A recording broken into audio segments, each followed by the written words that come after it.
Hello friends, welcome back to my channel know it's important. आज मैं आपके लिए लेकर आई हूँ आइस गेट अप्रूवल के बाद का प्रोसेस। लाइव प्रोसेस है, कैसे होगा, क्या करना है, ये सारी चीज़ें आपको इस वीडियो में दी गई हैं।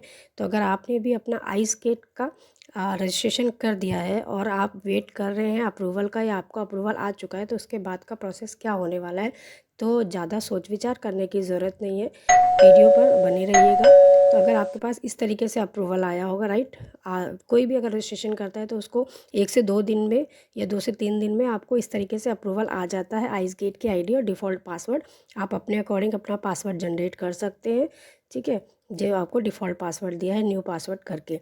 तो इस तरीके से अगर आपको भी आइस गेट अप्रूवल आ चुका है तो वेट किस बात का कर रहे हैं, चलिए करते हैं जनरेट आईआरएन जनरेट करने के लिए क्या क्या डॉक्यूमेंट्स की रिक्वायरमेंट होने वाली है आगे इस वीडियो में आपको मैं बताऊंगी। तो अगर आप चैनल पर नए हैं तो प्लीज़ चैनल को सब्सक्राइब कीजिएगा और बेल आइकन को क्लिक करना मत भूलिएगा इन्फॉर्मेटिव वीडियोस के लिए।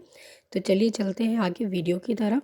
क्या क्या डॉक्यूमेंट्स होने वाले हैं, सबसे पहला डॉक्यूमेंट्स आपका जो रहेगा वो रहेगा एडी कोड। एडी कोड आपका, एडी कोड मतलब बैंक अथोराइजेशन लेटर होता है जो आपको आइस गेट पे अनेक्सर दिए हुए हैं उसी के अकॉर्डिंग फॉर्मेट में देना है, नहीं तो रिजेक्शन आ सकता है। तो अब ये लिंक मैं आपको डिस्क्रिप्शन में दे दूँगी, आप वहाँ से जाकर फॉर्मेट देख सकते हैं। बैंक एडी कोड आपका किसी भी लेटर मतलब किसी भी बैंक का हो सकता है जिसमें आपने करंट अकाउंट अपना खुलवाया होगा, जो कि 14 डिजिट का आपका होता है, जिसके 7 डिजिट स्टार्टिंग के आपको उसमें फिल करने होते हैं। अब दूसरा आता है आपका कैंसल चेक। कैंसल चेक आपको पता ही है कि एक मेन डॉक्यूमेंट होता है आपके बैंक को शो करने के लिए। तो एक बैंक डॉक्यूमेंट और कैंसल चेक, बस यही दो डॉक्यूमेंट आपको आईआरएन जनरेट करते समय यहाँ पे अपडेट करने हैं। तो ये दोनों डॉक्यूमेंट आपके स्कैन होने चाहिए डीएससी के साथ, डिजिटली साइन होने चाहिए एक ही बर्ज फाइल में, राइट। लेस देन 1.5 MB आपका जो फॉर्मेट है वो होना चाहिए। चलिए चलते हैं, प्रोसेस स्टार्ट करते हैं। सबसे पहले आपको वेबसाइट पर जाना है, लॉगिन आईडी जो आपको क्रेडेंशियल मिले हैं उसको डाल के आपको यहाँ पे लॉगिन कर लेना है, राइट।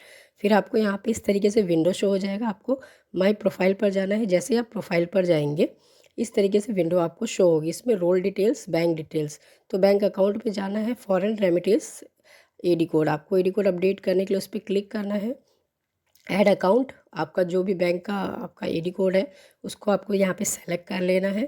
फिर आपको यहाँ पे अपनी ब्रांच नेम सेलेक्ट करनी है, साइड में जो दिखा रहा है यहाँ पे आपको अपनी ब्रांच नेम सेलेक्ट करनी है। आप अपने लोकेशन के अकॉर्डिंग यहाँ पर डालेंगे तो एडी कोड ऑटोमेटिक यहाँ पर सिस्टम जनरेटेड होता है वो ले लेगा।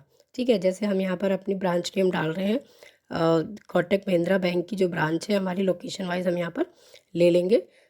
उसमें जो भी आपका लोकेशन रहेगा उसको आप यहाँ पे डाल के ऑटोमेटिक वो उठा लेगा। हमारा पृथ्वी विहार का लोकेशन हमने उठा लिया, उसका आईडी कोड यहाँ पर आ चुका है। बैंक अकाउंट नंबर, जो आपका बैंक अकाउंट नंबर है आपको उसको ये पूरा 14 डिजिट का जो भी है उसको आपको यहाँ पे अपडेट करना है।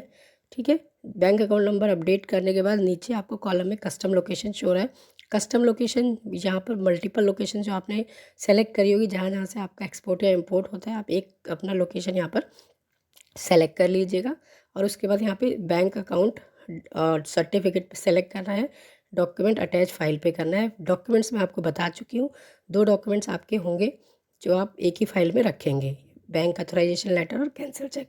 ठीक है, यहाँ पे आपको अटैच कर देना है।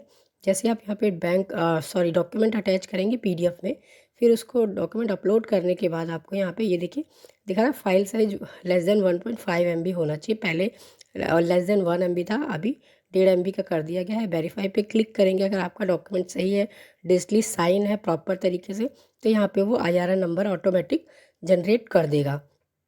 अगर डीएससी में कोई प्रॉब्लम होगा तो यहाँ पे ऑटोमेटिक वो आईआरएन ही नहीं जनरेट करेगा, बट आईआरएन जनरेट हो गया, इसका मतलब आपका डिजिटल साइन भी सही है। वेरीफाई करेंगे, सबमिट पे क्लिक कर देंगे।